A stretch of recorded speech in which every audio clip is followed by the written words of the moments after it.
Hello दोस्तों, नमस्कार। SM किसी चैनल में मैं आप सब लोगों का दिल से बहुत बहुत स्वागत करता हूँ। दोस्तों, आज के दिन की बात करें या फिर डेली की भी अगर हम बात करें, कोई ना कोई स्टॉक में तेज़ी आती है या फिर मंदी आती है। बट हाँ, आज के दिन की बात करें तो डेफिनेटली एक ऐसा पर्टिकुलर सेक्टर है, बिजनेस है, जहाँ के शेयर्स में हम लोग को ज़ोरदार गिरावटें देखने को यहाँ पे मिल चुका है। एंड उसके पीछे काफ़ी बड़ा कारण भी हम लोग को देखने को यहाँ पे मिल रहा है। कारण की अगर हम लोग बात करें तो वो कारण है दोस्तों सुप्रीम कोर्ट की ओर से। यस, सुप्रीम कोर्ट की अगर हम लोग बात करें, खबर यहाँ पे सामने आ गई एंड पूरे सेक्टर में हम लोग को एक तहलका मचते हुए देखने को यहाँ पे मिल चुका है। बेसिकली सुप्रीम कोर्ट ने ऐसा क्या बात बोली है और किसको बोली है और उस चीज़ के चलते उन कंपनीज के बिजनेस के ऊपर क्या फ़र्क पड़ सकता है, उसी को हम लोग इस वीडियो में डिटेल में जानने की कोशिश करने वाले हैं। तो सुप्रीम कोर्ट की बात करें दोस्तों तो डेफिनेटली हम यहाँ पे कह सकते हैं भारत सरकार को सुप्रीम कोर्ट ने आखिरी वार्निंग यहाँ पे दी है। अभी किस चीज़ के चलते दोस्तों, तो अगर देखा गया मतलब बिजनेस पॉइंट ऑफ व्यू से अगर मैं बात करूँ तो कौन से सेक्टर की यहाँ पे बात हो रही है, तो दोस्तों वो सेक्टर है hospital sector. Yes, hospital sector की अगर हम लोग यहाँ पे बात करें तो लगातार हम लोग को एक चीज़ देखने को यहाँ पे मिल रही थी कि इनके जो प्राइजेस है वो कुछ ज़्यादा ही हम लोग को देखने को मिल जाते हैं। एंड हॉस्पिटल सेक्टर की बात करें तो खास करके सिर्फ और सिर्फ प्राइवेट सेक्टर की यहाँ पे बात हो रही है। ठीक है, तो प्राइवेट सेक्टर में अगर आप देखोगे, जो बिलिंग होती है या फिर जो ट्रीटमेंट होती है, उनके जो दाम होते हैं, ठीक है, वो कुछ ज़्यादा ही देखने को मिल जाता है। कोई यूनिफॉर्मिटी नहीं देखने को मिल जाती है। मतलब अगर आप एक हॉस्पिटल में जाते हो, एबीसी कोई भी, तो वहाँ पे अगर मान लीजिए अगर 50,000 बोला जाता है किसी ट्रीटमेंट का, एंड अगर आप दूसरे हॉस्पिटल में चले जाते हो तो कुछ थोड़ा आसपास रहेगा तो चल जाएगा। बट नहीं, कुछ हॉस्पिटल 50,000 बोल देते, कुछ 1 लाख बोल देते, कुछ 10,000 बोल देते, कुछ 90,000 बोल देते हैं। तो मतलब देखा गया तो एक सेम रेट देखने को नहीं मिलता है। एंड सेम रेट मतलब एग्जैक्ट तो नहीं होना चाहिए, बट चलो 19-20 का डिफरेंस समझ में यहाँ पे तो आ ही जाता है। सुप्रीम कोर्ट ने यही कहा है भाई कि हेल्थ तो ये एकदम मतलब देखा गया तो इंसान का तो मतलब एक बेसिक चीज़ है, और उसमें अगर देखा गया तो इतना ज़्यादा डिफरेंस देखने को मिलेगा तो कैसे होगा। बेसिकली केस क्या है, तो केस एंड कहाँ से स्टार्ट हुई, तो दोस्तों एक एनजीओ है, तो एनजीओ ने क्या कर दिया, पीएलए फाइल कर दिया, जनहित याचिका की अगर मैं बात करूँ किधर, सुप्रीम कोर्ट में। किससे रिलेटेड, तो ये हॉस्पिटल से रिलेटेड जो ये बिलिंग हम लोग को देखने को, एंड बिलिंग भी एग्जैक्टली नहीं कह सकते, अब ये बिलिंग बनती किस हिसाब से, जो ट्रीटमेंट के जो रेट्स होते हैं उसके ही ऊपर यहाँ पे उन्होंने वही चीज़ बोली है कि भाई गवर्नमेंट में अगर हम लोग देखते हैं तो रेट इतना है, प्राइवेट में रेट देखेंगे तो 3 गुना 4 गुना 5 गुना, तो चले वो भी ठीक है। एंड दूसरे इधर अगर हम जाते हैं तो वहाँ पे कुछ ऑल ही रेट, तो मतलब कोई एक सेम पैटर्न देखने को यहाँ पे नहीं मिल रहा है। एंड जैसे कि अभी मैंने आपको कहा कि हेल्थ एक ऐसी चीज़ है कि भाई वो बेसिक चीज़ है, ठीक है, एंड वहाँ पे अगर इस प्रकार की चीज़ें अगर होंगी तो कैसे चलेगा। तो इसीलिए सुप्रीम कोर्ट की अगर हम लोग बात करें दोस्तों तो इसमें हम लोग को सुनवाई होते हुए देखने को यहाँ पे मिल चुकी है। एंड सुप्रीम कोर्ट ने यहाँ पे सरकार को एक आखिरी वार्निंग दी है। एक आखिरी वार्निंग क्या है कि भाई हम आपको 1 मंथ दे रहे, 1 महीना दे रहे हैं, 30 दिन दे रहे, 30-31 दिन आप जो चाहे वो कह सकते हो, कि जितने भी हम लोग को ये पूरे नेशन वाइड, जितने भी पूरे भारत देश में ये जो अलग अलग रेट्स हम लोग को देखने को यहाँ पे मिल रहे हैं, उससे रिलेटेड अभी आपको कोई तो मिडल वे यहाँ पे निकालना है। मिडल वे मतलब कोई तो स्टैंडर्ड रेट्स तो आप लोगों को यहाँ पे निकालने ही पड़ेंगे, क्योंकि अगर देखा कि इतना ज़्यादा डिफरेंस अगर होगा तो कैसे चलेगा। एंड अगर 1 महीने के भीतर भीतर अगर आप ये चीज़ों को नहीं करते हो, ठीक है, इफ़ नॉट देन अगर हम लोग यहाँ पे बात करें तो खुद सुप्रीम कोर्ट यहाँ पे क्या करेगी, जो केंद्रीय सरकार स्वास्थ्य योजना देखने को मिल जाती है, जिसको हम लोग सेंट्रल गवर्नमेंट हेल्थ स्कीम बोलते हैं, सीजीएचएस की बात करें, ठीक है, मतलब सरकार के जो रेट्स हम लोग को देखने को यहाँ पे मिल जाते हैं वो पूरे हॉस्पिटल, पूरे भारत देश में जितने हॉस्पिटल्स है उनके ऊपर वो लागू हो जाएंगे। ठीक है, मतलब अगर आप सरकारी हॉस्पिटल में अगर जाते हो कोई एक ऑपरेशन करने के लिए, मान लीजिए कितना पकड़ लेते, सेम 50,000 का खर्चा आएगा मान लीजिए, ठीक है, सस्ते में ही हो जाता है, बट चलो यही समझ लो सस्ता है करके 50,000। बट यही चीज़ अगर आप प्राइवेट में करने जाओगे, कोई बोलेगा भाई 3 लाख लगेगा, कोई बोलेगा 2 लाख लगेगा, कोई बोलेगा भाई 1.5 लाख में ही हो जाएगा। ठीक है, अलग अलग ऑफर्स भी दिए जाते हैं आजकल। तो इतना ज़्यादा डिफरेंस अगर हो जाता है तो कैसे चलेगा। एंड अगर आपने नहीं किया, 1 महीने के भीतर भीतर एक स्टैंडर्ड रेट्स नहीं लाए गए, तो फिर सरकारी इसमें रेट्स कितने लग रहे, 50,000 ना, तो जितने भी हॉस्पिटल है सभी इसमें फिर हम लोग सेम रेट लगा देंगे। तो ये सुप्रीम कोर्ट ने क्या किया है, सरकार को आखिरी वार्निंग दी है कि आप इसको सेम रेट के हिसाब से देखिए, कोई तो मिडल वे आपको निकालना पड़ेगा। एग्जैक्टली ये नहीं कह रहे कि भाई चलो सरकार की इसमें 50,000 हो रहा है तो प्राइवेट में भी 50 करो, नहीं होता है ना, थोड़ा सा डिफरेंस होता है भाई, कि अगर सुविधाओं की अगर हम लोग बात करें, अगर एक्स्ट्रा सुविधा लगा रहे तो ठीक है, बट एक रेट्स प्रॉपरली होने चाहिए। ठीक है, कोई स्टैंडर्ड रेट्स देखने को नहीं मिल जाते हैं, कुछ भी चीज़ें यहाँ पे बताई जाती है, और वो भी किसमें, हेल्थ सेगमेंट में।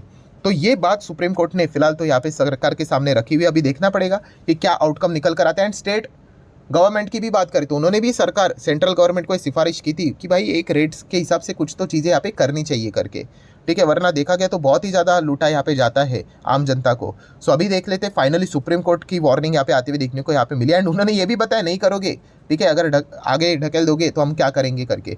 तो इसमें अगर देखा गया तो विकेट किसकी जाएगी, हॉस्पिटल वाली कंपनीज की विकेट जाएगी भाई, ठीक है, खास करके प्राइवेट कंपनीज की। तो इस चीज़ के चलते जो हॉस्पिटल वाली जो कंपनियां हैं उनके जो शेयर्स है भाई वो तो आज के दिन डर ही गए। आप यहाँ पे देख सकते हो कि हॉस्पिटल जो सेक्टर है, हेल्थ केयर हॉस्पिटल सेक्टर, सब कुछ लाल लाल लाल निशानी देखने को मिल रहा है, मतलब हॉस्पिटल वाले सेक्टर आज खुद ही हॉस्पिटलाइज हो गए हैं, ऐसा हम लोग को चीज़ें फिलहाल तो देखने को यहाँ पे मिल रहा है, ठीक है। एंड अगर आप देखोगे बड़े बड़े कंपनी, अभी अपोलो हॉस्पिटल की बात करें 3 से 4% डाउन हो गए, ठीक है। देखिए सरकार कुछ ना कुछ मिडल वे जरूर निकालेगी, बट जब तक इस प्रकार की चीज़ें नहीं होगी तो तब तक तो मतलब बोलते ना, हाँ, जब आखिरी इसमें जब चीज़ें यहाँ पे आ ही जाती है तभी जाके वो फटाफट रन बनना स्टार्ट हो जाते हैं, वैसी चीज़ें हम लोग को देखने को यहाँ पे मिल रही है। तो अपोलो हॉस्पिटल डाउन देखने को मिल रहा है। मैक्स हेल्थ केयर की अगर हम बात करें एकदम 7-7.5% डाउन है, और इसमें ज़्यादा गिरावट भी की है क्योंकि इनके रिटर्न्स भी उतने तगड़े बने हैं। अगर आप मैक्स हेल्थ केयर की बात करेंगे तो 5 साल में रिटर्न्स भी देखिए 600% की रिटर्न्स, तो प्रॉफिट बुकिंग करने के लिए एक मस्त वजह भी यहाँ पे मिल गई।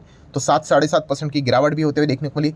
सेम अपोलो हॉस्पिटल की बात करें तो आप देख सकते हैं 5-5 साल में, तो इंडेक्स वाला स्टॉक है, 400-450% की रिटर्न्स है, ठीक है। लगातार हम लोगों ने देखा है कि ये एक ऐसा सेक्टर है जहाँ पे इन्फ्लेशन मतलब बढ़ता ही रहता है। और कैसा होता है कि इमरजेंसी में इंसान कभी भी हेल्थ के हिसाब से कभी बार्गेनिंग तो यहाँ पे होती नहीं है।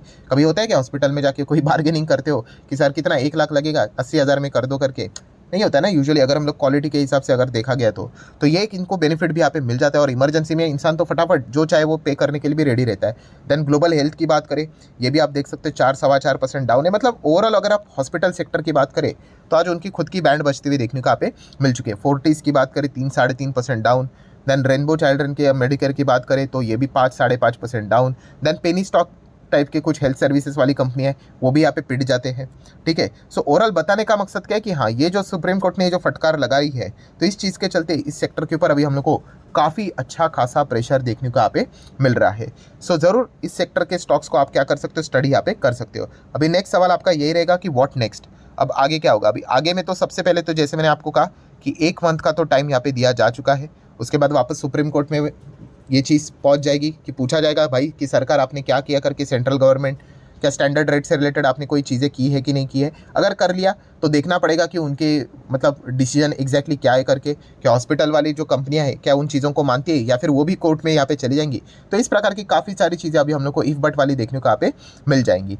नेक्स्ट अगर हम लोग यहाँ पे बात करेंगे दोस्तों तो हॉस्पिटल वाली कंपनियां तो फोकस में रहेंगी ही रहेंगी, उसी के साथ साथ अगर देखा गया तो इंश्योरेंस पॉलिसियाँ वाली जो कंपनी रहती है जो कि हेल्थ केयर मेडिक्लेम मतलब ये हॉस्पिटल से रिलेटेड जो काम रहते हैं वो भी हम लोग को कंपनियां फोकस में रहती हुई देखने को यहाँ पे मिलने वाली है, ठीक है। यहाँ पे भी थोड़ा सा हम लोग को मिक्स रिएक्शन देखने को यहाँ पे मिल रहा है, कुछ हैप्पी है कुछ अनहैप्पी है, ठीक है। बट खास करके अगर देखा गया काफ़ी सारे इंश्योरेंस कंपनियां थोड़ा सा हम लोग को इस फैसला तो नहीं कह सकते, मतलब हाँ कि ये जो डायरेक्शंस दिए सुप्रीम कोर्ट ने सेंट्रल गवर्नमेंट को, इस चीज़ के चलते थोड़े से ज़्यादा हैप्पी नज़र यहाँ पे आ रहे हैं। इसके पीछे का रीज़न यही है कि इंश्योरेंस वालों को भी क्या करना पड़ता है भाई, अपना प्रीमियम बढ़ाना पड़ता है, ठीक है। अगर ट्रीटमेंट के ही रेट्स अगर बहुत बढ़ गए तो इंश्योरेंस वालों को भी अपना प्रीमियम बढ़ाना पड़ता है, और जितना ज़्यादा प्रीमियम बढ़ता है तो ऑटोमेटिकली इंश्योरेंस लेने वाले की संख्या भी हम लोग को काफ़ी हद तक घटते हुए भी देखने को यहाँ पे मिल जाती है। तो काफ़ी सारे लोगों का ये भी मानना था कि इंश्योरेंस सेक्टर में इस चीज़ का एक लॉन्ग टर्म में अच्छा बेनिफिट भी हम लोग को देखने को यहाँ पे मिल सकता है। अभी देख लेते हैं आगे क्या होता है करके, बट फिलहाल का जो अभी तक का जो सिनेरियो था वो मैंने आप लोगों के सामने यहाँ पे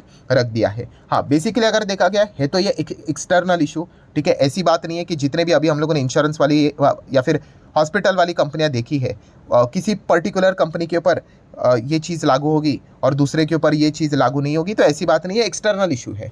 डेफिनेटली इसका जो इम्पैक्ट है ओवरऑल सेक्टर के ऊपर होगा, तो उस हिसाब से तो डरने की ज़रूरत नहीं। बट हाँ, इतना भी इम्पैक्ट ऐसा नहीं होना चाहिए कि पूरे इनके बिजनेस मॉडल की धज्जियाँ उड़ जाए करके, कि सेम रेट अगर स्टैंडर्ड लाकर अगर रख दिए तो फिर दिक्कत यहाँ पे हो सकती है करके। सो अभी ये वेट एंड वॉच देखने वाली सिचुएशन होगी कि सरकार इस मतलब जैसे कि आपको बोला कि मिडल वे क्या निकालते हैं, वो एक देखने वाली तो बात यहाँ पे ज़रूर रहने वाली है। और ये जो बड़े कंपनियाँ होती है वो समहाउ इन चीज़ों के साथ तो डील यहाँ पे कर ही लेती है, तो वो मतलब समहाउ अपने आप को मतलब कुछ ना कुछ इस चीज़ के चलते यहाँ पे बचा ही लेगी। छोटी कंपनी इस चीज़ के चलते कैसे डील करती है वो देखने वाली तो बात यहाँ पे ज़रूर रहेगी। सो ठीक है दोस्तों, जितने भी इंपॉर्टेंट पॉइंट्स थे सारे यहाँ पे मैंने कवर कर लिए हैं। वीडियो हेल्पफुल लगा होगा तो चाहो तो आप इसको लाइक एंड शेयर यहाँ पे कर सकते हो। एंड पहली बार अगर आपने विजिट किया है तो ज़रूर इस चैनल को सब्सक्राइब कर लेना, ठीक है। एक और चैनल है फ्री स्टॉक मार्केट क्लासेस, अगर आप चाहो तो इसको भी फॉलो कर सकते हो, सब्सक्राइब कर सकते हो। बेल आइकन को हिट करके यहाँ पे भी ऑल सिलेक्ट कर लेना। इस चैनल का लिंक भी ऊपर आई बटन पे नीचे डिस्क्रिप्शन में प्रोवाइड कर दिया है। सो चलिए दोस्तों, मिलते हैं अगले वीडियो में, तब तक के लिए बाय बाय।